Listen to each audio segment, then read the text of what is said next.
ঈদের পরের দিন মানুষের কাস্টমারের কথা শুনতে ভালো লাগে। এই ধরনের কথাগুলো আপনারা কে কে শুনেন অবশ্যই কমেন্টে জানাবেন। হ্যালো গাইস, আসসালামু আলাইকুম। চলে আসলাম ঈদের পরের দিন একটা ব্লগ। আশা করি আপনারা কেমন আছেন। আপনারা এই সাইডের ড্রেসটা আপনারা দেখতে আছেন, এই সাইডের ড্রেস আপনারা কত টাকায় সেলাই করেন অবশ্যই কমেন্টে জানাবেন। যারা সেলাই কাজ করেন, যারা হাতের কাজ, বুটিক্সের কাজ, বাটিকের কাজ যারা সেলাই করেন, আমি জানি না তাদের কি একদিনও ছুটি পাইছে কিনা। আমি শুধু কুরবানির দিন, শুধু গত রাত দিনে সারাদিন ঘুমাইছি, একদিনই ছুটি নিয়েছি।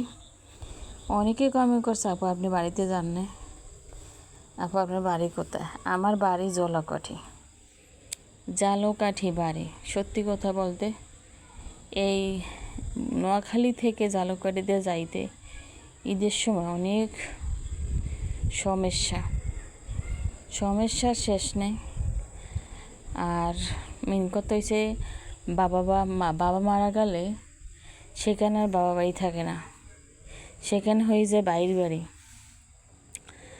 আর যেখানে ভাই যদি ভাইয়ের মতো না হয়, আর যদি বাইর বউ যদি আরও একটা ভালো একটা মানুষ হয়, তাহলে তো মাশাল্লাহ, তার কোনো আর তুলনাই নাই। 100-তে 100 যেমন ভাই হয় তেমন ভাইয়ের বউ হয়। তো ওখানে মা বুড়ো হয়ে গেল মার হাতে আর কিছু থাকে না, মায়া মমতা বলতে কোনো জিনিসই থাকে না। তাই আর কি বাবার বাড়িতে আর জালকাঠি যায়নি। এখন আসেন শ্বশুরবাড়ি। যখন শ্বশুর থাকে তখন শ্বশুরবাড়ি। যখন বাসুরেরা ঘর সংসার করে ফেলায়, তাদের বউ এসে যায়, তখন আর তার বাড়ি থাকে না, তখন হয়ে যায় বাসুরের বাড়ি। শাশুড়ি মুরব্বি, তার কোনোই নাই। আলহামদুলিল্লাহ, শ্বশুরবাড়ির লোকও ভালো, বাপের বাড়ির লোকও ভালো। এত ভালো যা এক মরণে যদি কে মারা যায় যদি কে, তখন বাড়িতে যাই, কারণ তখন তো যেতে হবে, মান সম্মানের ব্যাপার আছে, শেষ বিদায় যাইতে হবে। কিন্তু কোনো অনুষ্ঠান বলেন, কারো বিয়ে হয়েছে বা ঈদ কুরবানিতে বলেন, মানে মনে টানে না যে বাপের বাড়ি বা শ্বশুর বাড়িতে যাব। এই কথাগুলো শেয়ার করছি কেন, কথাগুলো আপনাদের বলি কেন জানিনি। আমরা দর্জির কাজ করি, আমরা সেলাই কাজ করি, সারাক্ষণ বাসায় থাকি, খুব ক্লান্তির ভাব থাকে, টেনশন থাকে, মন তো খুব খারাপ থাকে। ছেলে মেয়ে নিয়ে বাসায় থাকি সারাক্ষণ, তারা সবসময় স্কুলে যাওয়া আসা করে। মানুষ সবাই চায় 2-1 দিন, 3 দিন 4 দিন হলে একটু বেড়াইতে। কিন্তু আমার যে ভাগ্য এত ভালো, যা ঈদ কুরবানিতে ভাইয়ের বাড়ি আর বাসুরের শ্বশুর বাড়ি বলেন, বাবা বাড়ি বলেন, ওইখানে যাওয়ার মুড থাকে না। আপনি নিজের বাসাতে যদি নুন ভাত খান না, তো যাই দেখবেন ওখানে শান্তি একটা অনুভূতি আলাদা।